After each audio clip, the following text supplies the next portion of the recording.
Ein Sowjet zeigen, soll er vor sich hertragen und wir werden in unserem Zeichen wieder siegen. By 1944, the leader of Nazi Germany, Adolf Hitler's shadow stretched across nearly all of Western Europe and revolutionized warfare. For years, millions had lived under tyranny, under fear, and under the weight of occupation. But across the Channel, the Allies prepared for something greater than invasion. They faced a monumental task: to liberate an entire continent. What followed was more than a war for territory. It was a revolution in strategy, a reaction to oppression, and the beginning of reforms that would reshape the global order.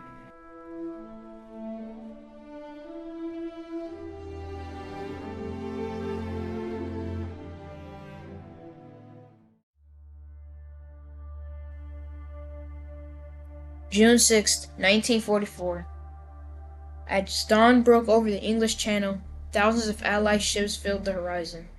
Operation Overlord, the largest amphibious invasion in history, was about to begin. More than 156,000 troops, Americans, British, Canadians, and soldiers from occupied nations prepared to cross the Channel to liberate Europe.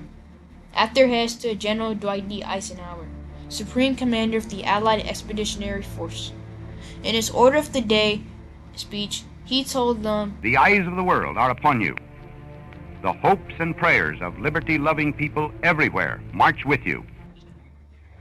At 6:30 a.m., the first landing craft struck the beaches of Normandy, codenamed Utah, Omaha, Gold, Juno, and Sword. Above, more than 11,000 planes filled the skies. Paratroopers from the 82nd and 101st Airborne and the British 6th Airborne had already dropped behind enemy lines to secure bridges and roads. German positions on the shore. We're told to assemble with all our kit, everything, and we scrambled down the nets at the side of the ship into the landing craft.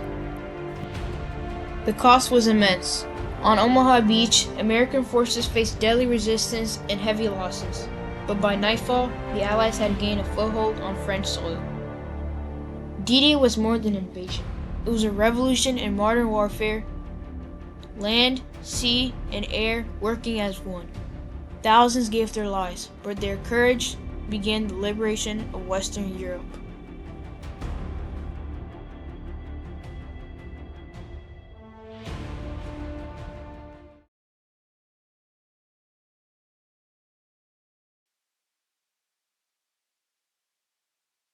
In the days after D-Day, the beaches of Normandy became the front line of freedom. What began as a desperate landing turned into a relentless push across France. Allied forces poured men and machines onto the continent, over 1 million troops within weeks.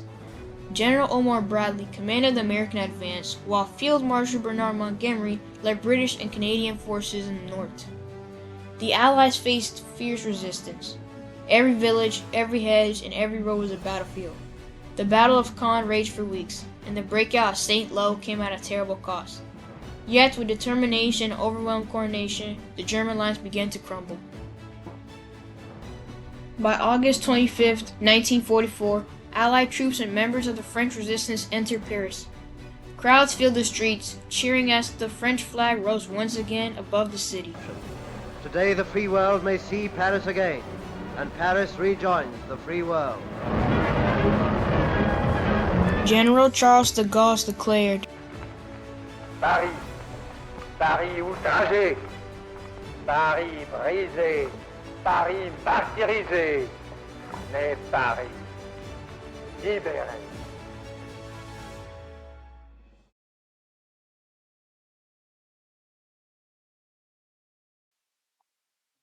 December 1944.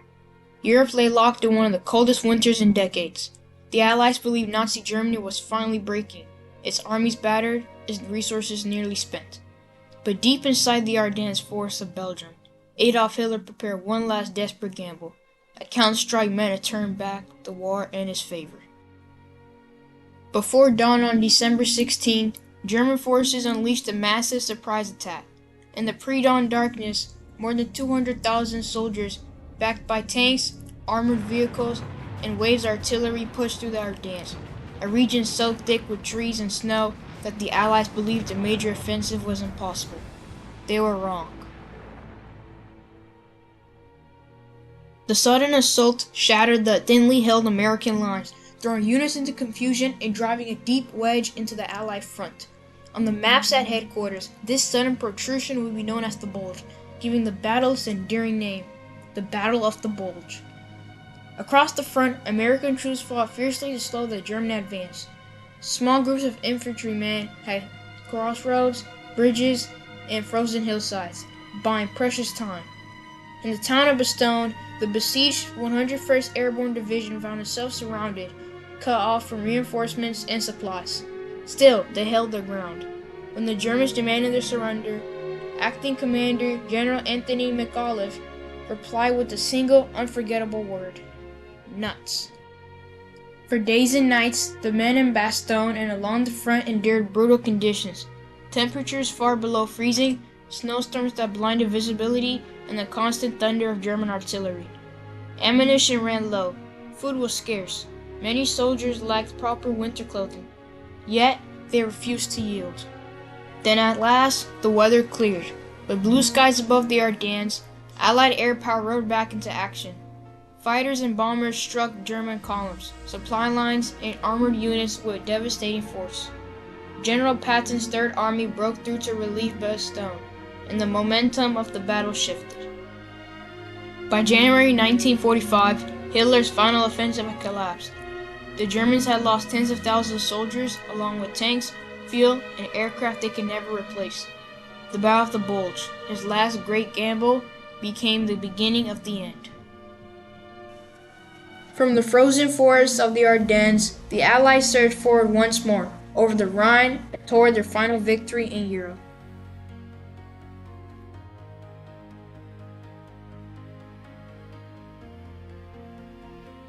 On May 8, 1945, Germany surrendered to the Allies, Britain, United States, and the Soviet Union, after the Soviets, as key Allied partners, seized Berlin and forced Germany's collapse, bringing the war in Europe to an end.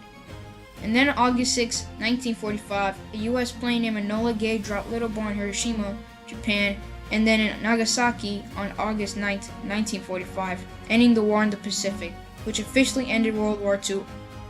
World War II was a revolution in warfare, society, technology, and global power.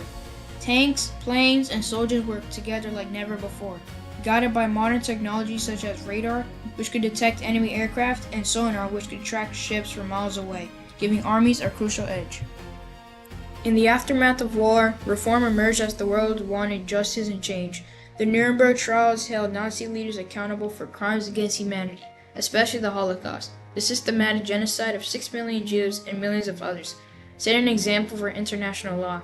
Societies also began recognizing the contributions of women, minorities, and ordinary citizens, advancing equality. Guided by the Atlantic Charter, lasting reforms followed, including the creation of the United Nations and the Universal Declaration of Human Rights, which committed the world to peace, freedom, and human dignity.